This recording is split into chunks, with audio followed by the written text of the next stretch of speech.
오늘 우리는 조금은 긴 사도행전의 본문을 함께 보았습니다. 성도님들은 오늘의 본문을 읽으면서 어떤 장면을 상상하셨습니까?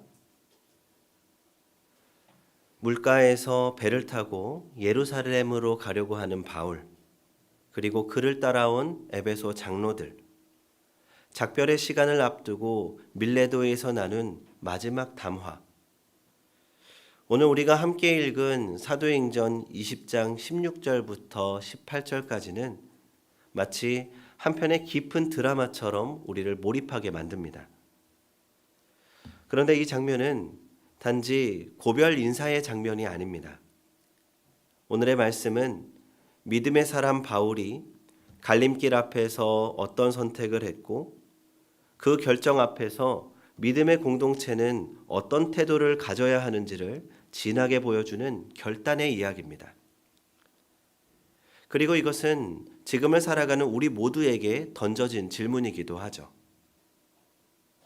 하나님의 뜻을 따르고 싶습니다. 그러나 무엇이 하나님의 뜻인가요? 모두 기도합니다. 그런데 서로의 생각이 다르면 어떻게 해야 하나요?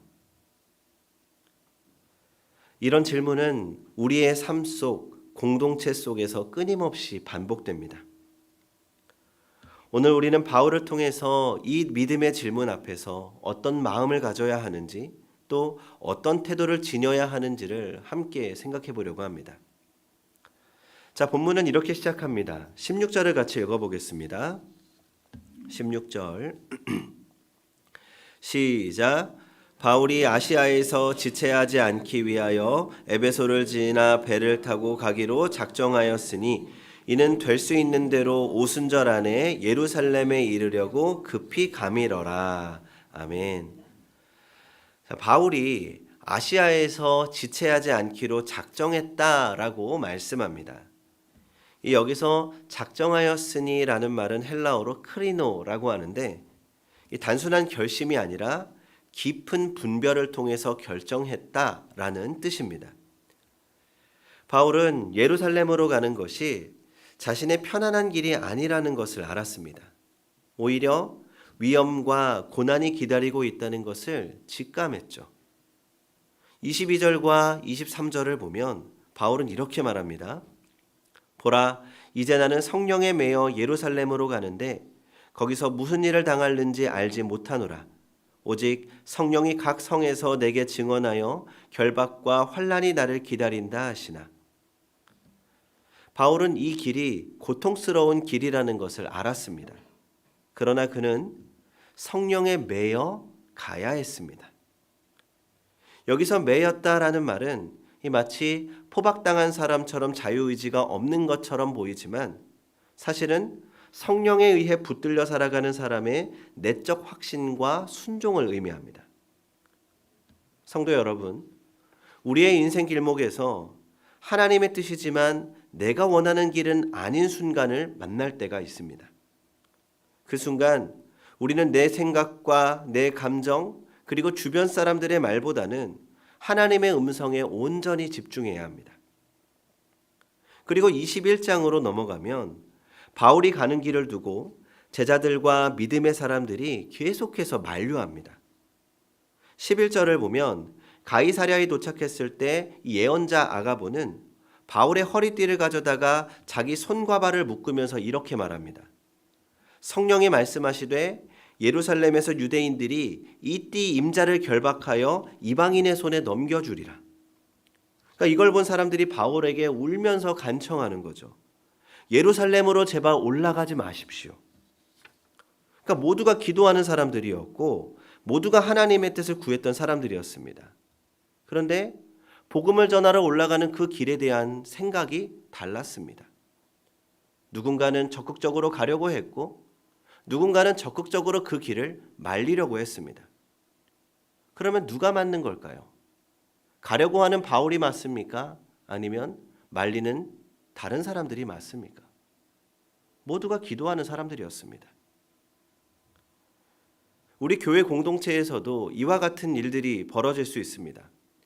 여기 계신 우리 모두는 기도합니다. 그러나 어떤 문제에 대해서 서로 다른 의견을 낼 수 있죠. 그러니까 이건 당연한 일입니다. 하나님께서는 우리의 지성과 경험들을 사용하셔서 각자의 의견을 낼 수 있도록 하셨습니다. 우리는 최선을 다해서 기도하고 고민하고 결정합니다. 그러나 그 결과가 내가 기대한 바와 다를 수 있습니다. 그때 우리는 기억해야 합니다. 하나님은 공동체의 전체적인 마음을 통해 일하시기도 하신다. 바로 이 사실입니다. 그 결과가 내 뜻과 같다고 교만하지 말고 내 뜻과 다르다고 낙심하거나 분노하지 말아야 합니다. 중요한 것은 결과가 아니라 그 결과 앞에서 우리가 하나님 앞에 어떤 마음을 유지하느냐 하는 겁니다. 진정한 믿음은 하나님의 뜻이 선하다는 것을 믿고 기쁘게 순종하는 마음입니다. 왜냐하면 하나님의 뜻은 언제나 인간의 계산과 감정의 논리를 초월하기 때문입니다.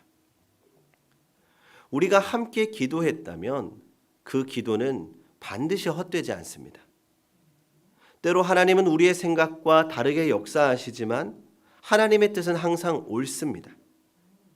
21장 14절을 보면 바울의 결정을 반대했던 동역자들도 결국은 이렇게 고백합니다. 주의 뜻대로 이루어지이다. 여기서 중요한 포인트가 있습니다. 그들은 바울의 결정을 완전히 이해하지 못했지만 하나님의 뜻 앞에 자신들의 감정을 내려놨습니다. 공동체가 하나 되는 길은 내 뜻을 관철하는 것이 아니라 하나님의 뜻에 모두가 순종하는 것입니다. 혹시 이번 돌아오는 6월 3일이 어떤 날인지 아십니까? 무슨 날이죠? 우리 둘째 연희 생일입니다. 연희 생일. 네, 연희 생일이에요. 근데 사실 연희 생일이라기보다 우리 성도님들이 말씀하신 것처럼 대통령 선거가 있는 날이죠. 대통령을 세우는 것은 단순한 정치적인 길이 아닙니다. 국가의 리더를 세우는 신앙의 길이기도 합니다. 대통령 선거를 앞두고 서로 다른 의견들이 대립하게 됩니다. 믿는 사람들이나 믿지 않는 사람들이나. 그리스도인들 중에서도 의견이 갈릴 수 있습니다. 그러나 그리스도인들은 기도하고 또 기도하면서 투표에 임해야 합니다. 그리고 하나님의 뜻을 받아들이고 순종할 줄 알아야 합니다. 그리고 오늘 우리도 중요한 선택의 자리가 있습니다. 행복한 교회 리더를 세우는 장로피택 선거입니다. 장로피택이라는 것은 단지 몇 사람을 뽑는 일이 아니라 우리가 함께 공동체를 이끌어갈 리더를 세우는 신앙의 길이죠. 여기에 관해서도 우리는 각자 다른 의견을 가질 수 있습니다. 그러나 우리는 모두 기도하고 또 기도하고 또 기도하면서 그 마지막 결과 앞에 이렇게 고백할 수 있어야 합니다. 주의 뜻대로 이루어지이다. 이 고백이 있을 때 우리의 결정은 사람의 뜻이 아니라 하나님의 뜻 안에서 견고하게 세워질 것입니다. 이제 본문 18절을 보면 바울은 마지막 작별 인사를 하며 이렇게 말합니다. 내가 지금까지 여러분과 함께 지냈을 때를 기억하라. 그리고 나서 그가 눈물로 사람들을 섬겼고 탐욕 없이 살았고 밤낮으로 사람들을 위해 눈물로 권면했음을 고백합니다. 바울의 이 고백은 공동체 안에서 진정한 리더가 어떤 모습이어야 하는지를 보여줍니다. 사명을 따라가는 삶이란 결국 사람을 사랑하는 삶으로 나타나야 합니다. 진정한 믿음의 선택은 언제나 사람과의 관계 속에서 완성됩니다. 내가 옳다고 여기는 것이라도 사랑하는 마음이 없다면 그것은 하나님의 뜻이 아닐 수 있습니다. 성도 여러분, 우리는 살아가면서 수많은 믿음의 갈림길 앞에 서게 됩니다. 어떤 길이 하나님의 뜻일까? 어떤 선택이 주님을 기쁘시게 할까? 이럴 때 바울의 고백이 우리의 기준이 되어야 합니다. 나의 달려갈 길과 주 예수께 받은 사명을 마치려 한다. 이 고백을 우리가 굳게 붙들고 살아간다면 우리는 다른 이들과 의견이 달라도 다툼이 아니라 성령 안에서 이해하며 함께 기도하고 함께 걸어갈 수 있습니다. 삶의 모든 결정 앞에서 사명의 길, 말씀의 길, 성령의 이끄심을 따라 살아가야 합니다. 이제 본문의 마지막 바울과 에베소 장로들은 작별 인사를 합니다. 바울의 말 끝에 그들은 다 함께 무릎을 꿇고 기도합니다. 그리고 서로 끌어안고 울며 바울을 배웅합니다. 그 장면을 한번 상상해 보십시오. 깊은 신뢰와 깊은 사랑 속에서 서로의 뜻이 달랐지만 하나님의 뜻에 순종하려고 하는 사람들. 바울은 결국 떠나갔지만 공동체는 무너지지 않았습니다. 왜냐하면 그 중심에 하나님의 뜻이 있었기 때문입니다.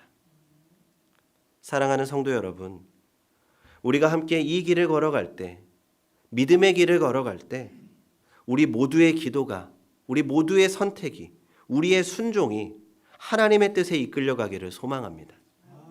그리고 그 길의 끝에서 서로를 향해 미소 짓고 축복할 수 있기를 바랍니다.